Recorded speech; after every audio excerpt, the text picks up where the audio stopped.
Rappelez-nous votre nom. Jean-Claude Van Damme. On s'en souviendra.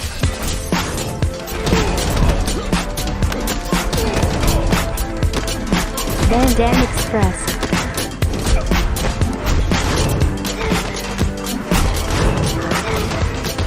Van Damme Express. Salut à tous, vous écoutez Van Damme Express, le podcast qui regarde les films de Jean-Claude Van Damme, même les pires, et qui essaye de pas se pondre après. Aujourd'hui, j'ai regardé Le Dernier Mercenaire, qui est le dernier film sorti par Jean-Claude sur Netflix, et il est sorti en plein été dernier, 30 juillet 2021, réalisé par David Charon. Quelqu'un a eu l'excellente idée de lui filer 13 millions de dollars pour réaliser une comédie d'action. Il devait probablement avoir carte blanche, puisqu'il devait pas y avoir beaucoup de projets au départ. Il a dû tout écrire sur un coin de table de bistrot, on va dire. Madame, je n'écrirai rien sur ce film, c'est une merde. Et il a eu la bonne idée d'essayer d'empiler les stars. Alors, comédie française, beaucoup de budget, on va mettre le paquet. Alors, on met Jean-Claude Van Damme en tête d'affiche, voilà. On va récupérer toute la crème, je mets des guillemets, toute la crème de la comédie française. Donc, il y a Éric Judor, Patrick Timsit, vous le vouliez pas, il y est quand même, Alban Ivanov, et Miu Miu, et voilà, et donc s'empile après derrière des comédiens de plus jeune génération, donc Assa Silla, Samir de Casa, deux acteurs qu'on a vus ensemble dans Une si longue nuit de Clotilde Jamin et Nicolas Clément, c'était pas si mal que ça, on va dire deux espoirs. On a aussi Michel Crémades, Valérie Caprisky, enfin gros casting, film tourné entre Paris et Kiev. Ça sera pas le meilleur hommage à l'Ukraine. Mais qu'est-ce que c'est que cette matière ? C'est de la merde. Alors l'histoire, c'est donc Jean-Claude qui incarne un espion, un vieil espion, La Brume, Richard Brumer, dont le fils qu'il a eu il y a 25 ans en pleine mission est protégé par le gouvernement, mais cette protection saute parce qu'il y a quelqu'un au gouvernement qui fait du zèle. Et donc il va aller le revenir à Paris pour le protéger contre les services secrets français. On a un film qui est une cascade, une suite de scènes de comédie, voilà, avec des blagues plutôt tournées pipi caca. Je crois que on touche le fond en termes de répliques. C'est une catastrophe de A à Z. Le film est parsemé de scènes de bagarre, j'en reparlerai un petit peu plus tard. Un peu à la Jackie Chan, mais à la française. Les acteurs jouent de façon tout à fait outrageuse. L'humour ne décolle absolument jamais. C'est des blagues à base de Alban Ivanov en slip sur une trottinette électrique. Scène de banlieue pas du tout mis en valeur. Filmé de façon extrêmement cliché, pas drôle. Je crois que j'ai pas souri une seule seconde du film d'ailleurs. Alors si on regarde la filmographie de David Charon, le réalisateur, c'est bien simple, c'est quasiment une catastrophe. Je crois qu'il a commencé avec Cyprien, donc le film avec Elise Moon, adapté de son sketch. Donc si vous l'avez vu, je pense que vous êtes arrêté là sur sa filmo. Après on aura de l'autre côté du périph', Les Naufragés, Comment j'ai rencontré mon père, autant de films qui dépassent pas la note 2 étoiles sur Allociné. Ah, ça a été vraiment une plaie de le regarder. J'ai regardé en 4 ou 5 fois et c'est d'un grand ennui. C'est absolument pas divertissant. On a le droit aussi à la pire parodie de Scarface que j'ai jamais vue.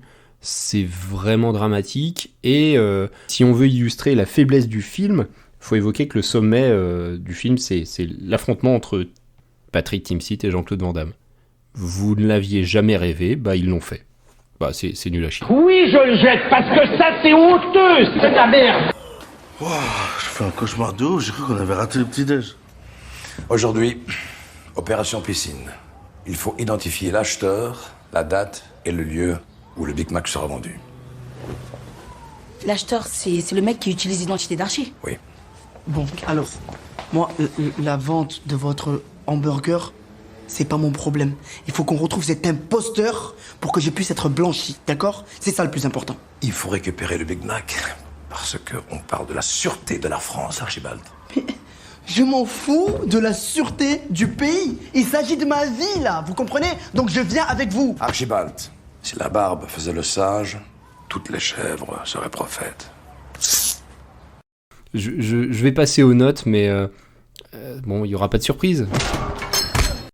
Alors, Concernant la note artistique, j'ai mis 3 sur 10 et je suis généreux. C'est le même type de réalisation que Plus belle la vie, mais tout en singeant, donc pour les scènes d'action, des films d'action congais ou américains. Et bon, pour les scènes de comédie, non, on reste dans la comédie française, mais alors vraiment hyper plan-plan, avec... je vais quand même parler de la musique qui est assez correcte. Elle est réalisée par Quentin Boniface, alors je connaissais pas, et effectivement, il a fait 2-3 trucs sympas, comme la bande originale de la série Lupin, qui est plutôt pas mal. Dans les derniers films sortis au cinéma, il y avait Ouistreham, et puis après, il a vraiment écumé toutes les comédies françaises, les blagues de Toto, Les Visiteurs 3, La Révolution, qui est quand même un beau petit scandale. Mais aussi des choses comme Qui a tué Pamela Rose, voilà, donc voilà, on le met un peu dans toutes les comédies qui passent. Le problème, c'est que ça colle pas du tout à l'image, ça illustre absolument pas ce qui se passe, ça joue de la musique de James Bond, quel que soit ce qui se passe à l'écran, ça fait du truc épique alors que pas du tout, et je pense que le problème c'est pas la bande originale, mais bien le film, et donc on est à 3 sur 10.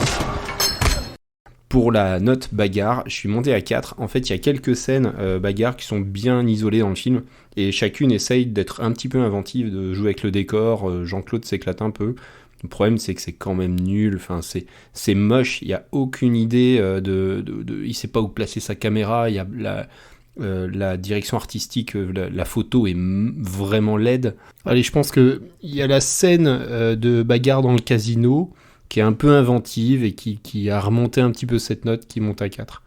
Pour le bonus Jean-Claude Van Damme, j'en profite pour mettre encore un taquet. Et je lui colle à -1. C'est pas que Jean-Claude n'est pas investi dedans, il est à fond, il fait vraiment le job, c'est un grand professionnel pour le coup. Mais c'est con, on était sur une série avec ses derniers films qui étaient vraiment très corrects, avec la série Jean-Claude Van Johnson sur Amazon en face, qui était vraiment bien, qui est classé très haut dans notre classement. Et là, on est reparti sur un film d'une qualité vraiment très très basse, de quoi entacher vraiment la fin de carrière de Jean-Claude. Il reste un dernier film, j'espère que ça sera pas de cette veine-là.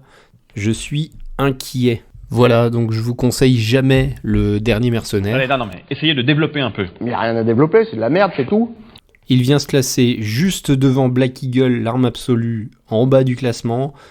C'est pas parce que c'est un meilleur film, hein, c'est juste que y a un peu plus de moyens, donc techniquement c'est un peu mieux. Bon, c'est la fin de cet épisode calvaire pour ma part. Je vous retrouve dans 15 jours avec un film de Jean-Claude qui a une meilleure gueule, j'espère. Van Damme Express.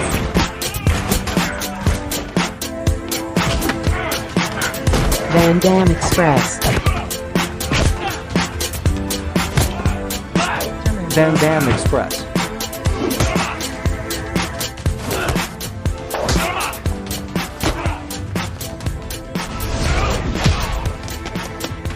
La route. Là où on va, on n'a pas besoin de route.